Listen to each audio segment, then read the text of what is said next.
name is Christian Words. I'm Vice President of 5,000 Role Models at Palmetto Senior High School. To land on a few things about credit, like with a high score, 850, lowest score, 300, you know, and the lower your credit score, the higher the interest rates. It's kind of ironic, you know.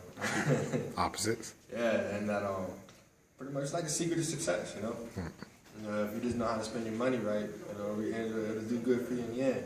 You know, you have to pay less. Not only do you pay less, which means you have more money for other things, but it also is like it's like you're graded for life. If you got a good credit score, that means you organize. You know, I got all the things that fall behind it, which help you out in the long run. Right. So let me ask you this: we talked about checkings and a savings account. I mean, checking and a credit card. Yes, sir. What's the difference between the two? Well, the debit card. No, the debit card is your money. You put it in there, you spend it. The credit card is the bank's money that you haven't been able to pay back yet. Okay. Okay. Good job. We appreciate it. We thank for everything you've done. We've had a great job. We had the pleasure actually dealing with you guys. Thank you.